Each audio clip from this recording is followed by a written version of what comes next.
You don't like her because she's beautiful. You like her because you were trained to. That sentence usually makes people uncomfortable, not because it's extreme, but because it quietly explains too much. It explains why your type looks suspiciously similar to everyone else's. It explains why desire feels automatic instead of chosen. It explains why certain women get pedestalized before they ever say a word, while others get overlooked despite being warmer, healthier, and more aligned. And if you're honest with yourself, you've felt this before. You've felt attraction turn on almost instantly, before logic had time to weigh in, before you knew anything about her character, before you knew how she treated people, before you knew how she'd treat you. It just clicked. And you probably told yourself that click was chemistry. But chemistry doesn't come from nowhere. It comes from repetition. Most men never stop to question where their attraction came from. They assume it's natural, biological, fixed, something they were born with. But if that were true, beauty wouldn't change every decade. Let's slow this down. Think about the women you were told were beautiful growing up, not the ones you discovered on your own, the ones presented to you, the ones framed as desirable, the ones put on screens, posters, magazines, music videos, movies. Those images didn't just entertain you, they trained you. And training doesn't require force, it requires exposure. When the same type of face, body, and aesthetic is praised over and over, your brain doesn't ask questions. It adapts, it assumes, it internalizes. That's not weakness, that's how perception works. Here's where people get defensive. They hear this and think it means attraction is fake, that none of it is real, that desire is meaningless. That's not what this is saying. Attraction isn't fake, but it is malleable. And that difference matters more than most men realize, because if attraction were purely biological, it wouldn't be so easy to steer. You wouldn't see entire cultures disagreeing on what's desirable. You wouldn't see eras worship completely different features. You wouldn't see a woman considered average in one country treated like royalty in another. But you do. And not occasionally, constantly. Let's drop into observation instead of theory. There was a time when fuller bodies signaled wealth, health, and fertility. That wasn't fringe. That was status. Paintings, sculptures, royalty. Then thinness became the signal. Then extreme thinness. Then curves again. Then exaggerated curves, then surgical enhancement, then filters that no human naturally has. Same species, different decade, different ideal. Nothing biological changed, the programming did. Now let's ground this in something personal. Think about the first time you noticed your attraction shifting. Maybe you didn't even notice it consciously. Maybe suddenly you were drawn to a look you hadn't cared about before. A body type, a face, a style. That didn't happen in a vacuum. It happened alongside exposure. More of it on your screen, more of it praised, more of it associated with status. And slowly, without asking permission, your brain updated its preferences. This is where familiarity gets mistaken for desire. The brain has a shortcut. If something is praised repeatedly by authority, status, and social proof, the brain tags it as valuable, not because it ran a deep analysis, but because repetition saves energy. I've seen this admired 1,000 times. It must be good. That's not desire. That's conditioning. And conditioning works best when you don't realize it's happening. You're scrolling. You see the same type of woman again and again. Same aesthetic, same framing, same signals. Men with status want her, brands want her, algorithms push her. And even if she wouldn't have stood out to you years ago, something starts shifting. Your attention lingers. Not because she changed, because your perception did. That's how attraction is installed. Now here's where this gets uncomfortable for a lot of men. Once attraction is framed this way, pedestalization starts to look different. You realize how often desire isn't about the woman herself, but about the meaning attached to her. Status by association, validation through proximity. Ego reflected back at you. You weren't just attracted to her, you were attracted to what she represented. And the danger isn't attraction itself. The danger is losing autonomy over it. Because when you don't understand how your desire was shaped, it runs you. It makes you reactive. It makes you chase. It makes you tolerate things you wouldn't tolerate from someone you weren't pedestalizing. That's how men end up accepting poor treatment from women they'd never excuse if the attraction spell wasn't there. Let's switch perspective. From the outside, it's obvious. You'll see a man bending his standards for a woman who hasn't earned them. He's more patient, more forgiving, more accommodating. He explains away behavior he'd immediately walk away from otherwise. And if you ask him why, he'll say, "She's just different." Different how? Usually different in looks, status, or how validated he feels around her. That's not connection. That's illusion. Now, let me speak directly to you. If you've ever felt yourself acting out of character around someone you found extremely attractive, this is why. Your nervous system wasn't responding to her. It was responding to the meaning you attached to her, meaning built by repetition. This is why men confuse beauty with value. Beauty is visual, value is behavioral. But when beauty has been programmed as high value, men stop checking for the second part. And that's where the cost shows up later. Let's talk about media for a moment without getting abstract. Media doesn't reflect taste, it creates it. Runways don't ask what people like, they tell people what to look at. Movies don't mirror desire, they shape it. Algorithms don't respond to preference, they reinforce it. You don't scroll randomly, you're guided. And the more something appears, the more normal it feels. The more normal it feels, the more acceptable it becomes. The more acceptable it becomes, the more desirable it feels. This is why people say things like, "I didn't find that attractive at first, but now I do." That sentence alone exposes the truth. If attraction were fixed, that wouldn't happen. Now, here's where the shift begins. When you understand this, something subtle changes in you.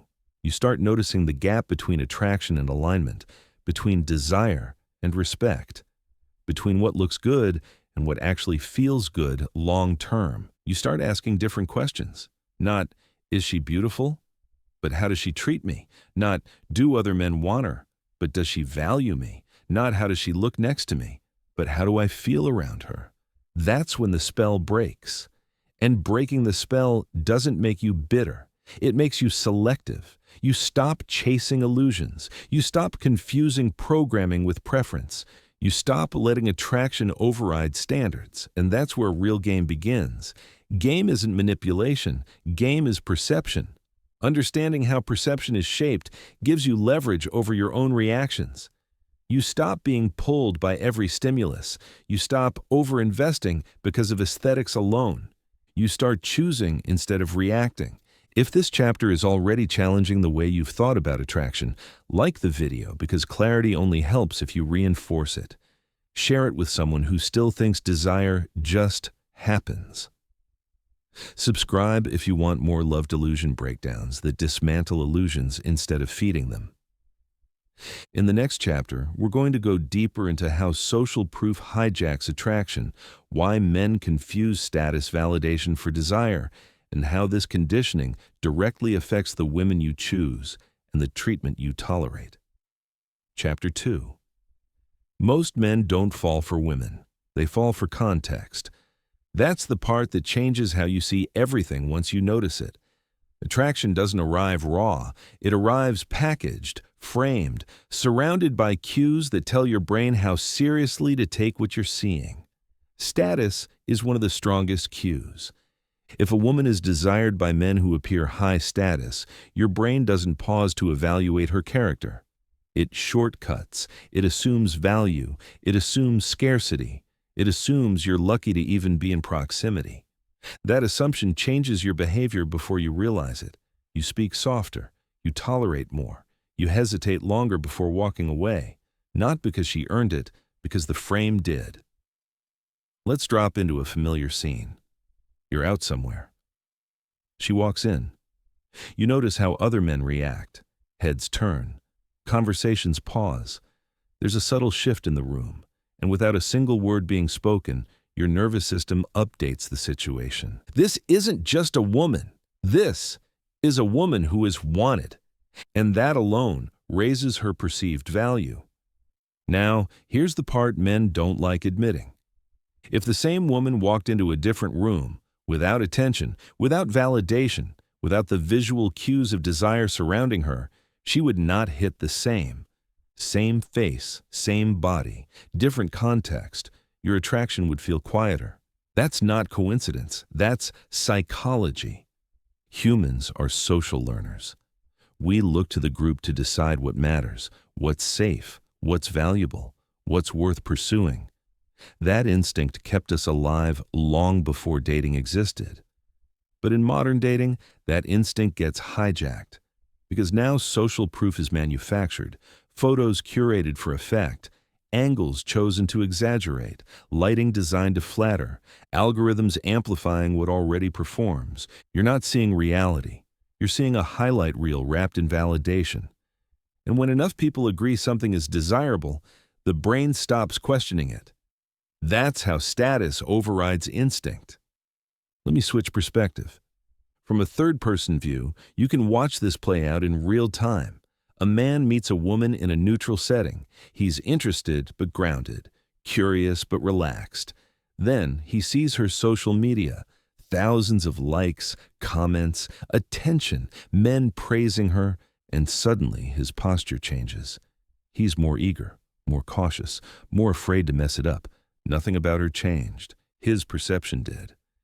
That's when desire stops being about connection and starts being about validation. Because now being chosen by her feels like winning something. And whenever attraction turns into a contest, you lose leverage. Now let's talk about repetition. Because repetition is what locks this in. You don't need to be convinced consciously. Your brain just needs to see the same association enough times. Beauty paired with praise, beauty paired with success, beauty paired with attention, over and over. Eventually, your brain doesn't ask, do I actually like this? It asks, how do I get this? That's the shift from preference to programming. And this is why men often say things like, I don't know why I like her. You do know. You've just never examined it. Now, here's where this starts costing men. When attraction is driven by context instead of character, men start overvaluing women who have done nothing to earn that value in their lives. They give patience where none is deserved. They excuse behavior they'd never tolerate from someone less pedestalized. And that creates imbalance. Let's drop into another moment. She cancels plans last minute. If it were someone else, you'd note it. Maybe even walk away. But with her, you rationalize. You tell yourself she's busy, in demand, high value. She responds late, cold, inconsistently, and instead of seeing it as disinterest or disrespect, you see it as mystery. That's not attraction. That's the frame doing the work. Men don't realize how much of their suffering in dating comes from overestimating beauty and underestimating behavior. Because behavior doesn't trigger dopamine the way aesthetics do. Behavior reveals itself slowly, quietly, without spectacle, but it's the only thing that predicts your peace. Now let me talk directly to you. If you've ever stayed longer than you should have because she's hard to replace, ask yourself this. Hard to replace compared to what? The image or the actual experience? Most men conflate the two. They think losing her means losing the fantasy. And that's what keeps them stuck. Here's a truth that cuts through everything. A woman's beauty does not increase her capacity to love you well. It increases her options. And more options don't automatically create better behavior. Sometimes they create entitlement. Sometimes they create detachment. Sometimes they create boredom. Not always, but often enough that ignoring it is naive. This is why men who understand perception stop chasing beauty and start screening for alignment. They don't deny attraction. They just refuse to let it override standards. They let beauty open the door, not run the house. That's the difference between men who date reactively and men who date deliberately. Now let's talk about the uncomfortable flip side. Once you see this clearly, you'll notice how often attraction fades when context changes. A woman you found irresistible in one environment feels neutral in another. The chemistry you felt disappears when the validation disappears. The illusion weakens when the framing collapses. And that's not a loss, that's clarity. It shows you that what you were responding to wasn't her essence, it was the setup. This is why men who step away from social media, porn, and constant visual stimulation often report a reset in attraction.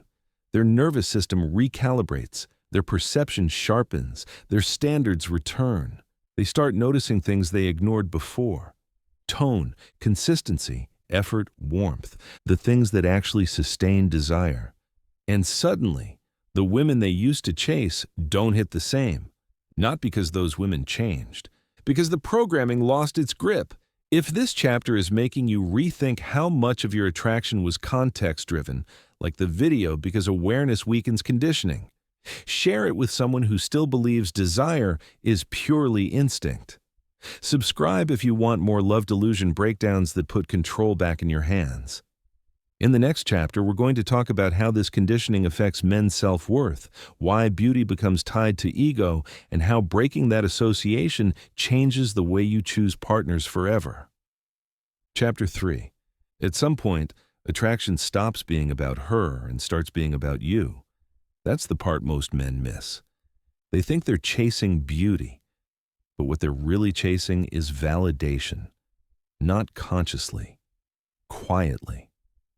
The feeling that being chosen by someone highly desired says something about their own worth. And once attraction gets tied to ego, it becomes dangerous. Because now you're not just reacting to how she looks, you're reacting to what she represents about you. Let's drop straight into it. You don't just want her, you want to be the man she chooses. That shift is subtle, but it changes everything. Suddenly, walking away doesn't feel like losing a woman. It feels like losing status, losing proof, losing a reflection of your value. And that's how beauty becomes leverage, not because she's manipulating you. Because the frame is, this is where men start bending. They tolerate inconsistency, they accept disrespect, they soften boundaries. Not because they don't see the behavior, but because leaving would feel like a personal failure. Let's look at this from the outside for a moment. You'll see a man who is confident in every other area of his life, disciplined, focused, self-respecting. And then he meets one woman, and all of that collapses. He overthinks texts, he replays conversations, he second-guesses instincts.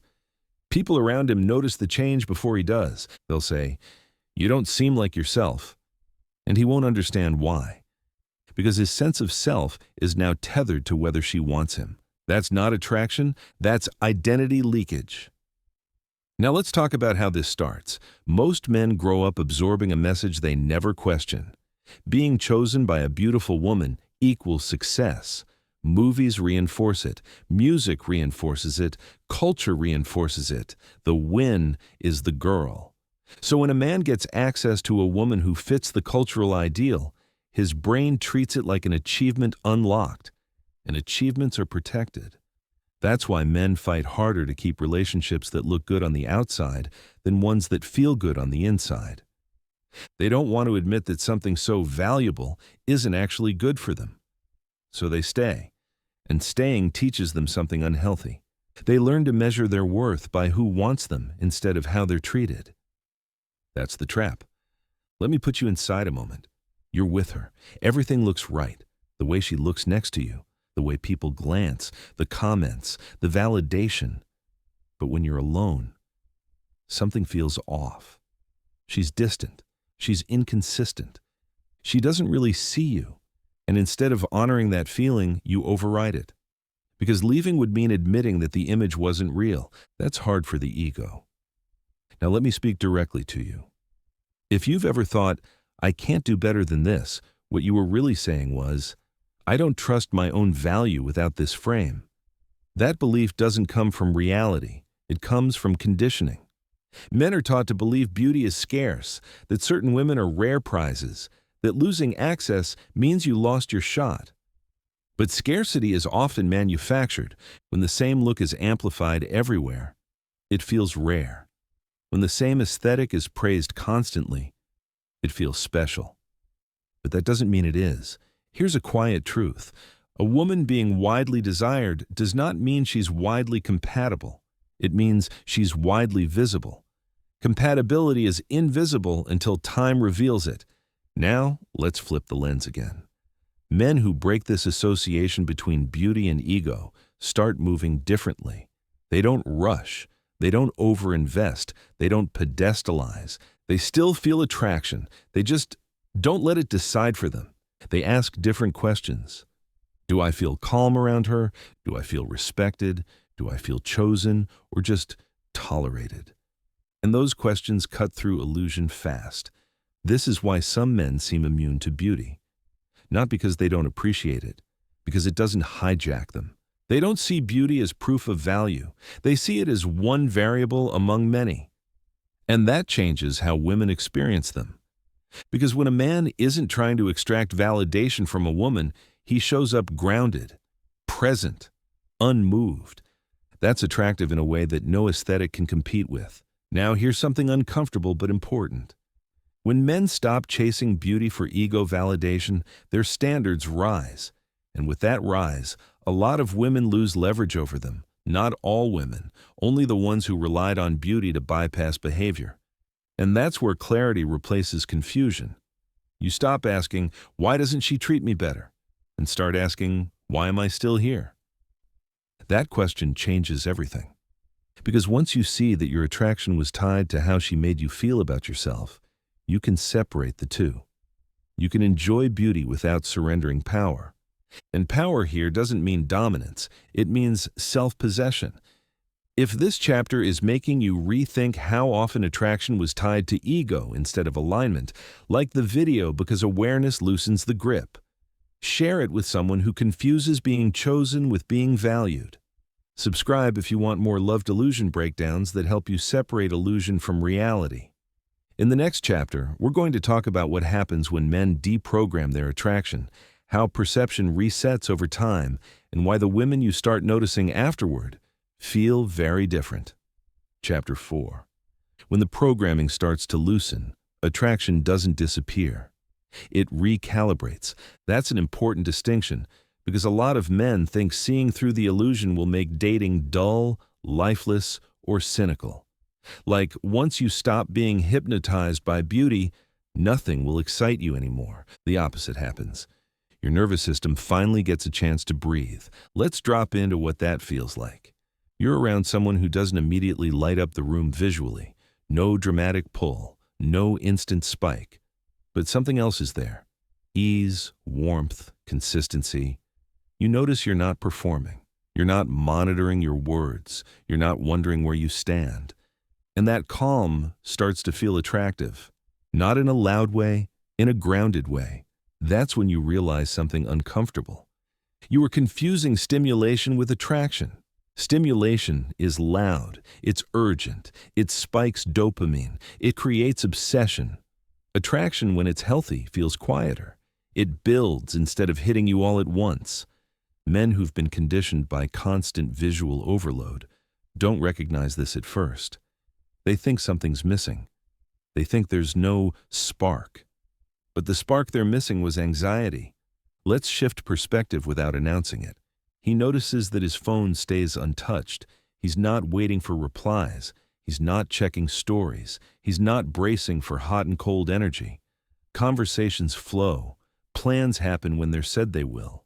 And for the first time in a long time, his body isn't tense. That's attraction without distortion.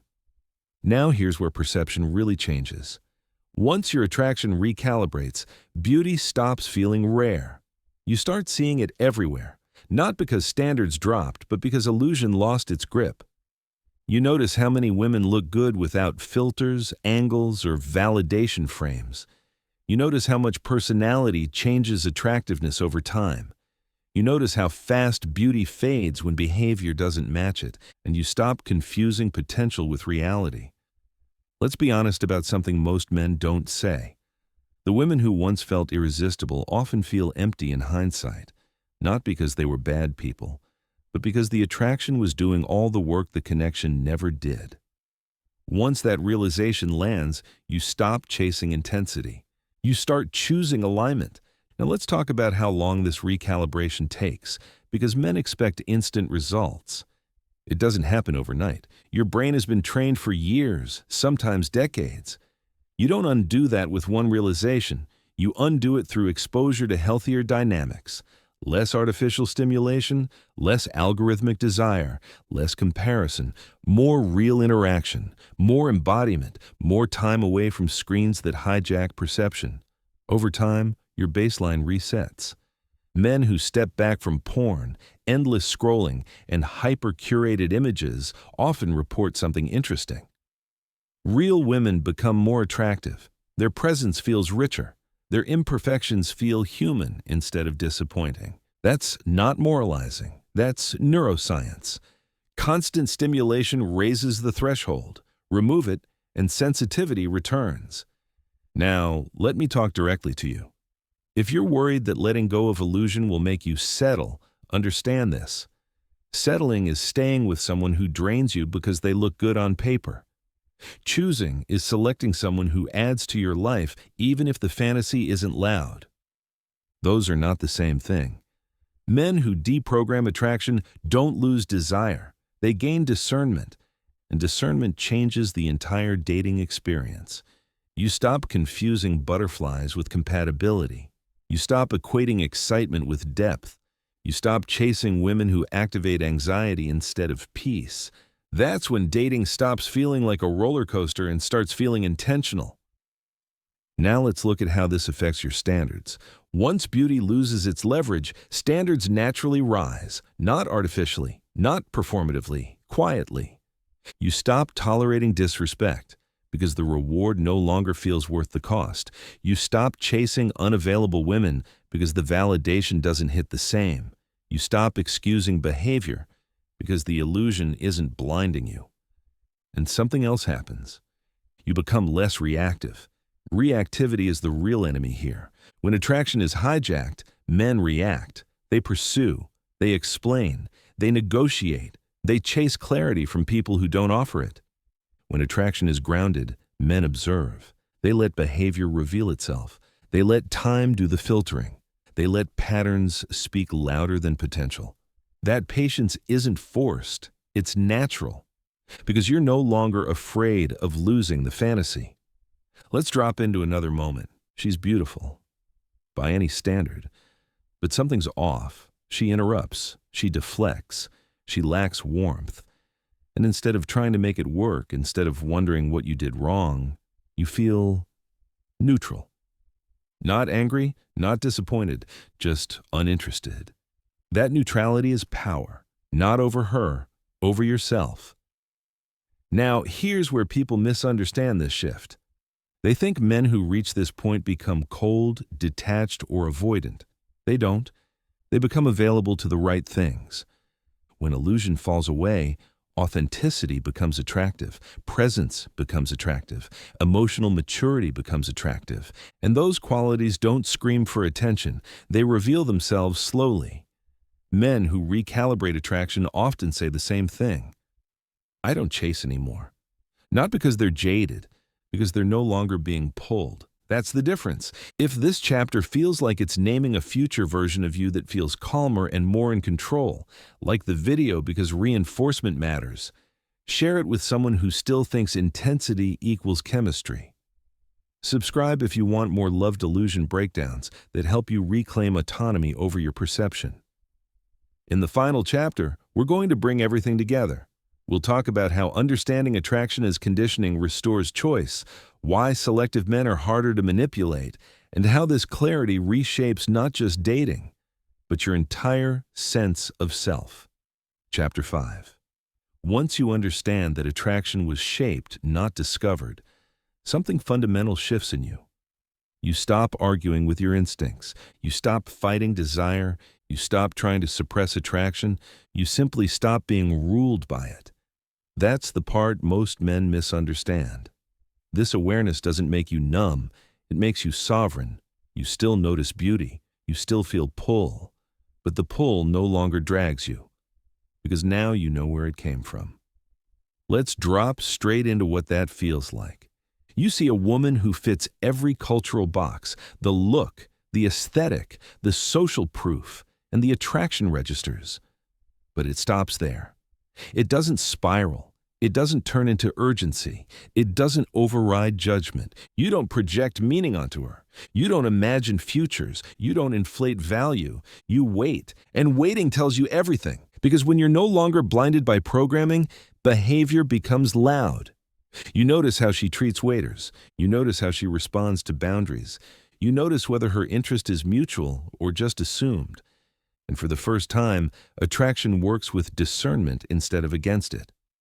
This is where men regain leverage, not over women, but over themselves. A man who understands perception cannot be easily manipulated. Not by beauty, not by scarcity, not by validation. Because he knows the difference between what activates him and what sustains him. Let me switch perspective quietly. He doesn't rush anymore. He doesn't need to lock things down quickly. He doesn't need to prove himself. Not because he's detached, because he's complete. And completeness changes how the world responds to you. Women sense it immediately. Some are drawn to it. Some are unsettled by it. The ones who relied on beauty to bypass depth lose influence. The ones who value substance lean in. That filtering happens naturally. Now here's the part most men never articulate. When attraction is no longer tied to ego, rejection stops hurting the same way. Because rejection no longer feels like a verdict on your worth. It feels like information that saves you time. You stop taking disinterest personally. You stop internalizing distance. You stop chasing validation from people who can't give it.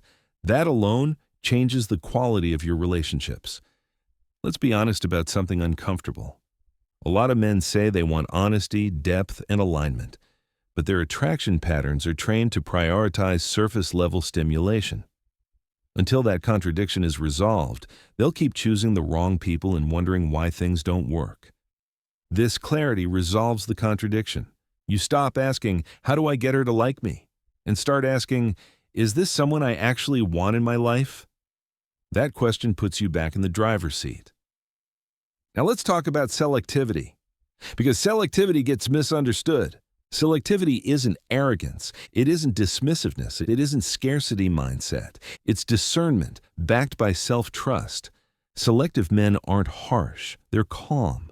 They don't announce standards. They live them. They don't argue about boundaries. They enforce them quietly by disengaging. And because they aren't chasing illusions, they don't resent women. They don't feel bitter. They don't feel wronged. They feel clear. That clarity extends beyond dating. Once you understand how perception is shaped, you start seeing it everywhere. Status, success, morality, trends. You stop accepting things just because they're popular. You stop chasing what's loudly praised. You start asking, who benefits from me wanting this? That question alone changes a man's life. Because the world runs on installed desires. The man who questions them regains autonomy. Now let me talk directly to you. If this video made you feel less reactive, less desperate, less pulled, that's not coincidence. That's what happens when illusion loosens. You don't need to fight attraction. You just need to understand it. Understanding turns compulsion into choice, and choice is freedom. You don't stop appreciating beauty. You stop worshiping it. You don't stop desiring women. You stop pedestalizing them. You don't stop wanting connection. You stop forcing it. That's the real game. Not manipulation, not tactics, not performance, perception. The man who understands how perception is shaped stops confusing programming with preference. He stops chasing what he was told is valuable and starts choosing based on alignment, treatment, and mutual desire. And when you choose that way, something quiet but powerful happens. Dating becomes lighter. Relationships become simpler. Your standards become effortless because you're no longer reacting to the world's frames. You're operating from your own. Like the video if this gave you language for something you already felt but couldn't explain. Share it with someone who still thinks attraction just happens. Subscribe if you want more love delusion conversations that strip illusion and return agency. You don't like her because she's beautiful. You like her because you were trained to, and once you see that clearly, You finally get to choose for yourself.